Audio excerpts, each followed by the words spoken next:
Enuma Elish, Tablet 4. Then for his use they constructed for him a royal palace, and he occupied it as ruler of his forebears, who declared, "You who are most revered among all of the high gods, your life is magnificent, your speech has the force of Anu. Marduk, you are the most revered of any of the high gods, your life is magnificent, your speech has the force of Anu. From henceforth your commands will never be distorted. You hold the power to both raise up and to compel down. Let your proclamations be law, and let your words be true. And not a single god will supersede the boundaries you set. Let there be an account created in support of your estate. Like those required of the gods' temples, where they stand, you, Marduk, are our defender. You, Lord, are our defender. We must bestow upon you rule over the entire cosmic order. When seated in the council, your words are second to none.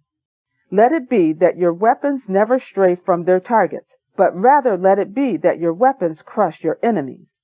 Lord, be merciful towards the one who puts his faith in you, but also diminish the life of any god who is a worker of evil." Then they placed amongst themselves a single constellation, and raised their voices to be heard to Marduk, their son. "Lord, may your proclamations be miraculous to the gods. Speak orders for both destruction and for renewal. Amen. So proclaim to it that the constellation may then disappear. Proclaim to it yet again that the constellation be seen again." Upon speaking, at his utterance, the constellation disappeared. Speaking again, at his utterance, the constellation reappeared. When his forebears, the gods, observed the power of his words, then they cried out in jubilation, declaring, "Marduk is king." Then bestowed upon him the scepter, throne, and staff of rule, and into his hand an unbeatable weapon to destroy his enemy. Then they cheered, "March forth and sever the life of Tiamat." May the wisdom carry her blood here to declare good tidings. Then his forebears, the gods, pronounced the fate of the Lord, encouraging him to embody ideals of measure and restraint. Marduk created a bow, and this he fashioned to be his weapon, then fletched the arrow with feathers, and set it onto the string, raising aloft a mace that he held within his rigid right hand. Slinging the bow over his arm, setting the quiver at his side, with lightning before him, eternal flame burning within him, he also fashioned a net which he could use to encircle Tiamat. He mastered the four winds so that she might have no escape. South wind, north wind, east wind, and west wind, he took gifts from his father, Anu, that were kept at hand with the net. He generated the terror gust, the tempest, and the whirlwind, 4 gales and 7 winds, the tornado and the hurricane. Setting forth the 7 he made, they followed behind. The Lord raised his mighty mace called the flood weapon. Before mounting his awesome, fear-rearing storm chariot, harnessed to it was a quartet that had been strapped to it. One called Killer, another Merciless, also Fleet and High Flyer, and their jaws were lowered, their teeth filled with venom. They knew nothing of giving up. They knew only of attack. To the right of him, he positioned both Blitzkrieg and Clasher. On the left, he put another named Total Extermination. Then, dressed in a drapery of the most formidable armoring, upon his head was a halo blazing forth with a blinding glow. So the Lord thus set forth and traveled upon the roadway, heading in the direction of Tiamat, who rampaged wildly. Upon his tongue he held a spell, an incantation on his lips, holding within his hand an herb for protection against toxins. They all gathered about him. The gods amassed around him. His forebears gathered about him. They amassed around him. Then the Lord came near, setting his sights on Tiamat's heart, and attempted to divine the stratagem of Kingu, her partner.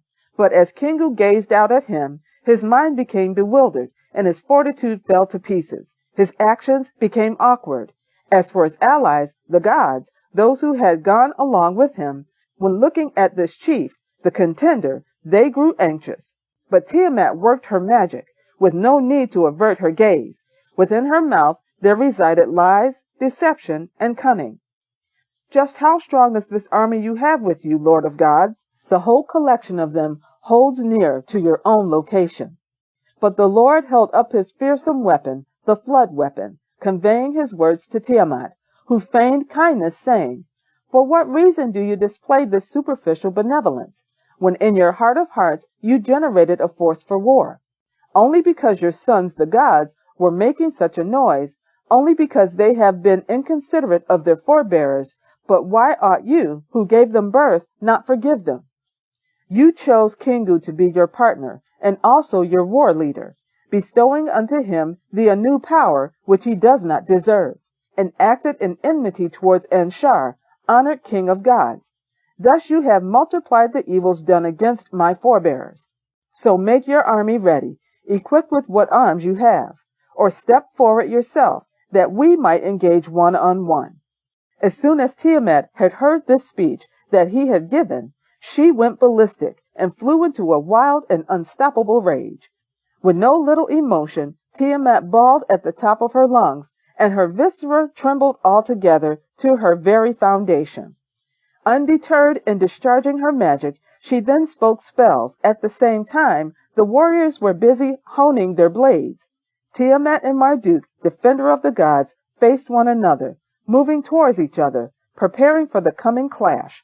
The Lord unleashed his net and cast it out to entrap Tiamat. He called from behind him the terror gust to fly in her face. Tiamat figured to open her mouth so as to swallow the wind, but the great force of the terror gust kept her mouth open. The raging winds bloated her belly. She spread her jaws wide. Marduk released an arrow which struck her distended middle.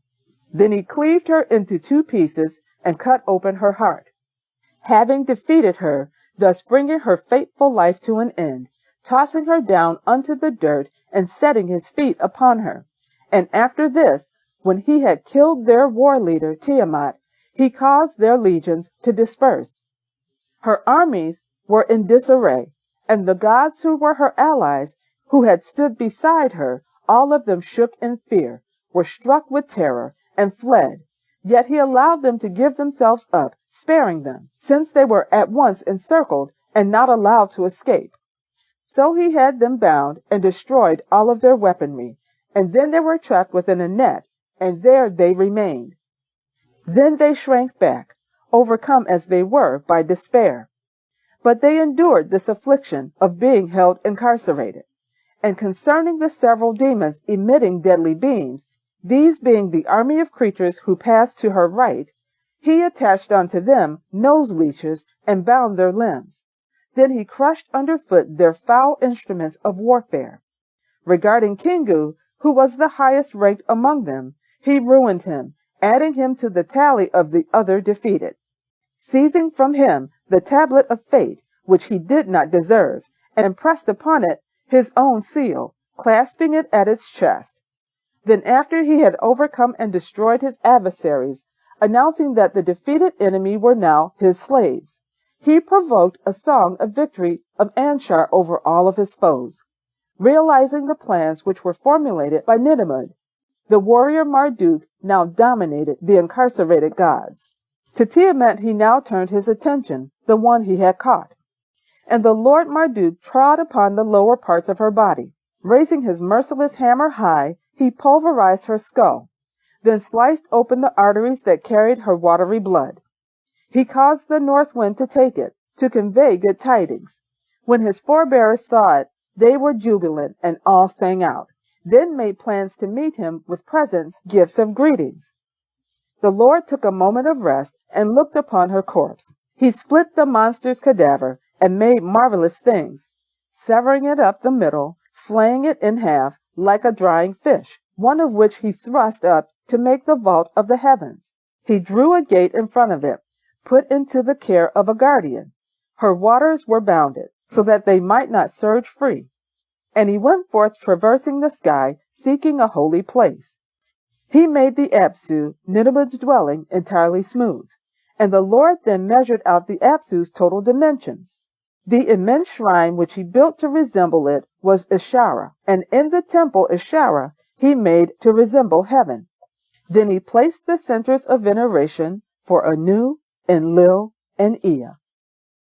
Peace and blessings to you all.